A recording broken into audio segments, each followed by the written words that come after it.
Throughout history, power has often distorted reality, allowing leaders to believe and sometimes proclaim the most ridiculous things.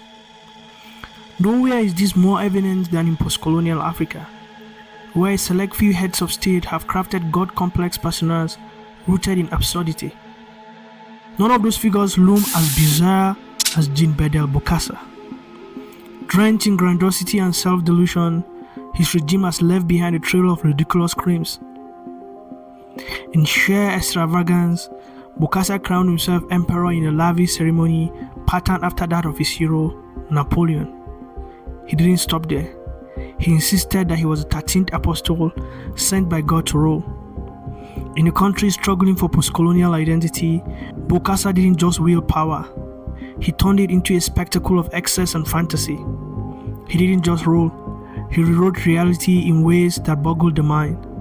His audacious claims, born out of paranoia, grandiosity, and unchecked power, remain one of the most bizarre in modern political history.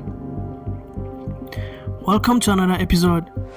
My name is Landon Tungchama, and in this episode, I'll take you through one of the craziest stories of human aggrandizement, tragedies called leadership, and the story of how human stupidity can leave a spell that may never be corrected. Africa saw a wave of independence struggles in the 1950s and 1960s. Unfortunately, the greed of a few plunged the continent deep down to almost irrecoverable doom. Such is the story of the Central African Republic. As one of the most outrageous dictators in African history, on a scale of 1 to 10, I'll rate Bokassa 9.9 when it comes to brutality and excessiveness. I didn't give him a 10 because nobody's perfect. Talking of perfection, he was not just imperfect, he was crazy.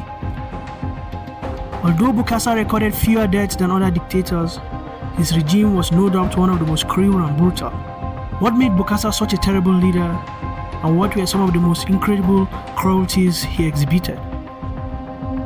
Jean-Bédel Bokassa's story began in the modest village of Bobangui, some 80 kilometers from Bangui, the administrative capital of French Equatorial Africa, now the capital of the Central African Republic.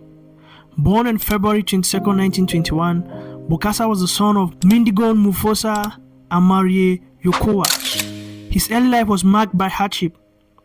When Bokassa was just 6 years old, his father was brutally executed by French colonial authorities for resisting their rule. Mindigo was responsible for setting up the roster for his people to work for the French Forestry Company. After hearing about the resistance of a prophet named Carnot to French rule and forced labor, Mindigo decided to release some of the people held by the company. The company considered this an act of rebellion and detained him. On November 13, 1927, in a very humiliating act, he was beaten to death in the town square. I guess to send a message to the next village head never to rebel against French authority or any of its representatives. The unfortunate tragedy that befell his parents left Bokassa and his 12 siblings as orphans. Could it be that the traumatic event left a deep scar on young Bokassa? Did it shape his views on power and authority? Well, we will see. To add salt to injury, Bokassa's mother committed suicide a week after her husband was executed. Raised by his extended family, Bokassa grew up in a world where traditional African values clashed with harsh realities of colonialism. Despite the challenges, he was a bright and ambitious child. He attended local missionary school where he was taught by French priests. This education, though basic, ignited his aspiration for a life beyond the confines of his village. The priests recognized his potential and encouraged him to pursue further education, planting the seeds of ambition that would later drive his rise to power. He was often taunted in school by his classmates about his height and orphanhood. Although short, he was also physically strong in stature and would always stand up for himself whenever he was bullied. During high school, Bokassa became fond of a French grammar book by an author named Jean-Bédel.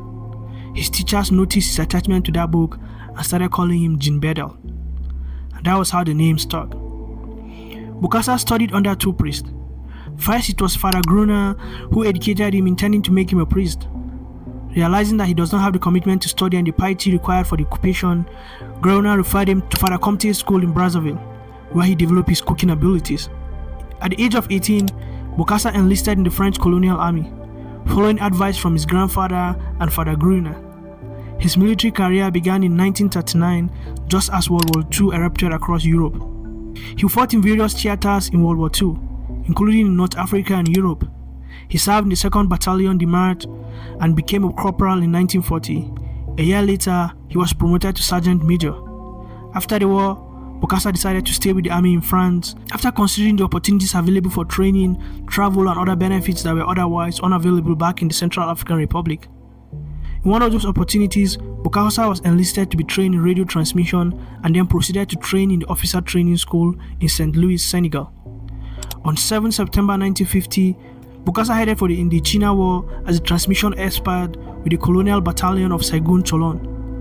Bokassa experienced one of the most brutal anti-colonial wars in Indochina, often sustaining injuries. He was honored with the membership of the Legion of Honor for his bravery and tactical acumen during the Indochina War. During his stay in Indochina, Bokassa found the women irresistible. He met and married a 17-year-old Vietnamese girl who bore him a daughter. He registered his daughter Martine as a French national. After the war, Bokassa left Indochina without his wife and daughter, hoping that he would return in the near future on another tour of duty. But that never happened. Bokassa grew through the ranks of the French military, achieving the rank of captain. His experiences during this period were formative, honing his abilities as a soldier and a leader, but also exposing him to the harsh realities of colonial distorted reality. The brutality and allowing leaders to believe and sometimes exhibit the most ridiculous things will later characterize his own regime. In 1962, following the independence of the Central African Republic, Bokassa was invited by the President of the Central African Republic, David Dacko, who was also his cousin. He was then tasked with the responsibility of creating the country's first military. Bokassa became the commander-in-chief of the 500 soldiers he recruited.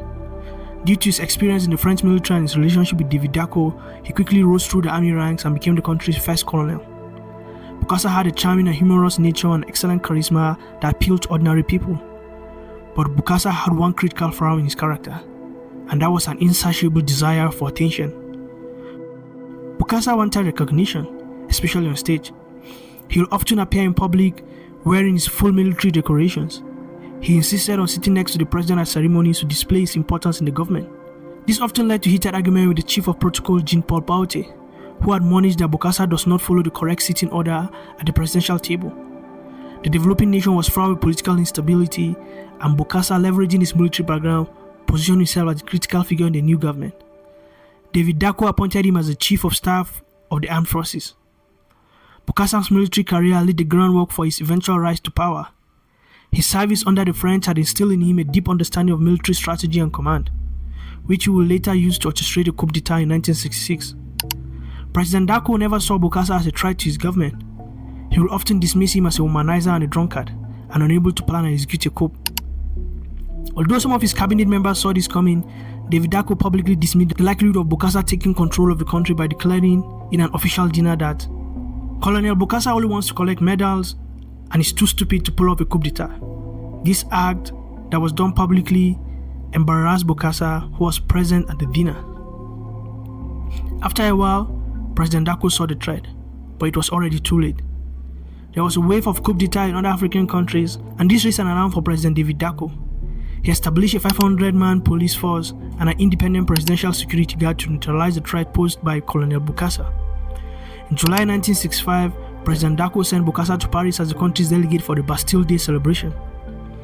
After the ceremony, Bokassa decided to return home. However, he realized President Dacko had forbidden his return to the Central African Republic. Infuriated by this, Bokassa spent the following months looking for the support and intervention of the French government and other friends in France and the armed forces in the Central African Republic. Dacko bowed to pressure and allowed Bokassa back into the Central African Republic. Tension increased between President Dacko and Bokassa in the following months. What Dacko feared the most was gradually becoming a reality. On December 31st, 1965, President Dacko left the presidential palace to visit one of his ministers' farm. That evening, Bokassa gave orders for the officers to begin the coup. Their coup met little resistance. After the capture of Bangui, Bokassa and his team rushed to the Renaissance Palace to arrest President Dacko. On arrival, they realized that President Dacko is not in the palace. Concerned that Dacko must have been alerted of the coup plot and had escaped, Bokassa ordered his soldiers to search the country, leaving no stone unturned until President Dacko was found. President Dako was found and brought back to the Renaissance Palace in the early hours of January 1st, 1966. Bokassa hugged President Dako, saying, "I tried to warn you, but it's too late now." At around 3 a.m. that morning, Bokassa forced Dako to resign and declared himself President of the Central African Republic. After declaring himself President, Bokassa began pulling his stunts. Showing his desire for recognition and an insatiable thirst for power, Bokassa engaged in self-promotion in the local media by showing his French army medals, declaring his fearlessness and masculinity, an act clearly done in desire for worship. He formed a new government called the Revolutionary Council, invalidated the constitution and dissolved National Assembly, calling it a lifeless organ no longer representing the needs of the people. To his credit, the early years in government put in measures to boost the economy and establish policies that lead to national growth. For instance, there were moves to raise the status of women. He appointed the first female president, Maria Josepha Frank, and eventually relinquished the prime minister's position to Elizabeth Domitian. He also enforced strict laws to ensure girl-child education. He banned female circumcision and, in a controversial move, also banned polygamy. A strange move for a person infamous for being a serial womanizer. He banned the payment of dowry and established a law that required jail time for parents who obstructed the education of their girl child. I'm sure by now you're wondering, he was on the right track after all. Then what changed? As earlier pointed out, Jean-Bédel Bokassa was a man in love with power and the prestige that came with it, and at long last he had gotten it. He enjoyed it immensely and has by now gotten intoxicated by it. He believed it was the fulfillment of his destiny, and it has now become apparent that he was not willing to let it go. In a move to instill fear in his country and establish himself in position of power indefinitely, he made the following pronouncement: "I am everywhere and nowhere. I see nothing, yet I see all. I listen to nothing, yet I hear everything. Such is the role of the head of state." Soon, he promoted himself to general and then to field marshal, and in 1972, Bokassa declared himself president for life. At one point, he held 12 ministerial positions and interfered with all the others. He frequently reshuffled his ministers and could appoint or dismiss a minister at the whim, which made his government very unstable and unpredictable. Bokassa engaged in extravagant spending, often diverting government funds for personal gains. He built himself a palace with a zoo outside of his capital Bangui, and bought properties abroad, including the French chateau in the suburbs of Paris. Political opponents and alleged criminals were rounded up and killed. Sometimes, the president allegedly participated in the beating of these criminals before they were shot or worse off, fed to crocodiles or lions in a zoo. Alarmed by Bokassa's extravagance, Alexandra Banza, the finance minister and Bokassa's original collaborator in the coup, began a plot to remove Bokassa from power. The plan was uncovered and Banza was arrested. His arms were broken and he was beaten almost to death by Bokassa himself. A very brief military tribunal was convened where it is said that Banza pleaded guilty and was tied to a pillar where Bokassa slashed him open with a knife. Guards then beat Banza, smashing his spinal column before he was shot. The body was dragged throughout the barracks to show an example of what happens to opponents of the new president. Rumors of his cannibalism began to mount, with a French paper printing pictures of what appears to be human bodies hanging in his palace fridge. Perhaps his most infamous display of excess came in 1977, when Bokassa crowned himself emperor in a ceremony that mirrored Napoleon's coronation with staggering attention to details. Bokassa decided that his title as president for life and 7-star field marshal did not give him sufficient recognition in post-colonial Africa, so he proposed to make himself emperor. The event was nothing short of an extravagant farce. The French sculptor Olivier Bryce was invited to design the throne and the coronation carriage.